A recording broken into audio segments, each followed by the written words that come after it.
तो ऐसे कौन से भक्त हैं तो जो भगवान की प्रसन्नता के लिए और उनकी कृपा प्राप्त करने के लिए भगवान कृष्ण की शरणागति ग्रहण करना चाहते हैं।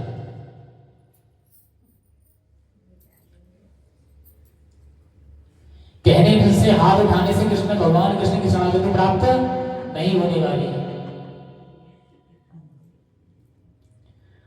उनकी कृपा प्राप्त करने के लिए हरि नाम जप करना पड़ेगा। तो कौन कौन जप करने के लिए तैयार है? इसका मतलब आज ही आप लोग माला लेने वाले हैं जप करने के लिए, तब तो काम मतलब दरवाजे पे आकर वापस जाने वाली बात है। गर्दन हिला दिया, इसका मतलब यही तो मैं कह रहा था कि हमारा जो प्रेम है वो झूठा प्रेम है।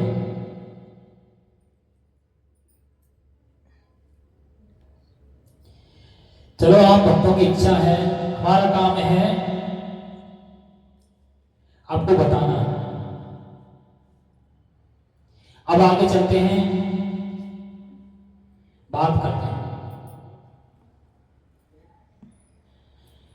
कि वे जो शिवरात्रि है केवल जो शैव है उनको ही मनाना चाहिए।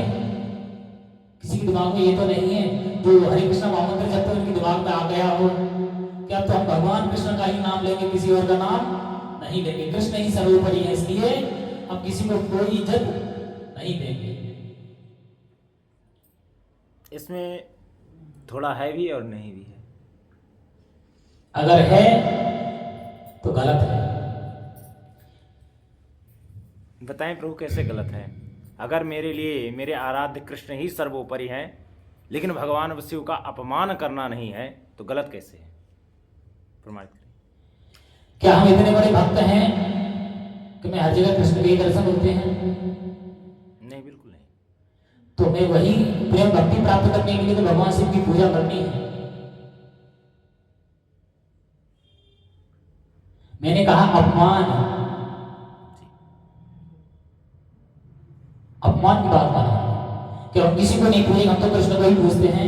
भगवान भोलेनाथ वगैरह हम किसी को नहीं जानते। अगर कोई आपके पास आया है कि चलो कोई मंदिर चलते हैं और आपने उसको ये शब्द बोला और वो कह रहा है कि मैं भगवान शिव के मंदिर आपको ले जाना चाहता हूँ, अगर आपने कहा ये शब्द कि मैं कृष्ण को जानता हूँ किसी को नहीं जानता, तो जाने अनजाने हम उनका बड़ा अपमान कर रहे हैं। ऐसा कोई भाव नहीं है।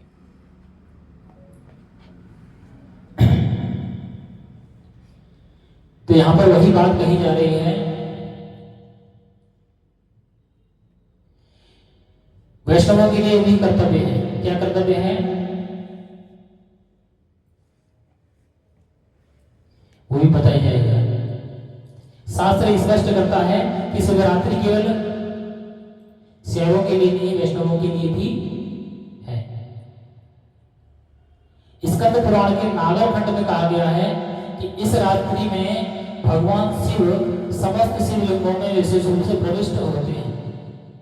गौड़ी वैष्णव सिद्धांत में इसका अर्थ है कि रात्रि तमोगुण की प्रधानता वाली है।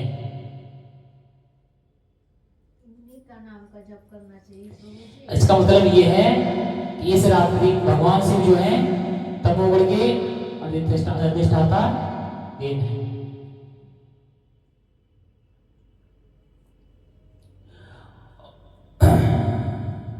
रात्रि में जागरण पर क्या होगा?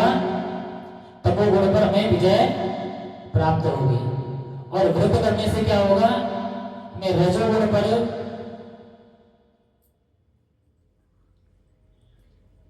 जैसे रात में जागे, माला जप करें, हरे कृष्णा हरे राम हरे कृष्णा हरे, रजोगुण पर नियंत्रण प्राप्त होगा। अर्थात भगवान शिव की पूजा आराधना करने से हम तमोगुण और रजोगुण से बाहर आ सकते हैं। तो जो तमोगुण और रजोगुण से बाहर आना चाहते हैं उन्हें भगवान शिव की पूजा और आराधना करना चाहिए।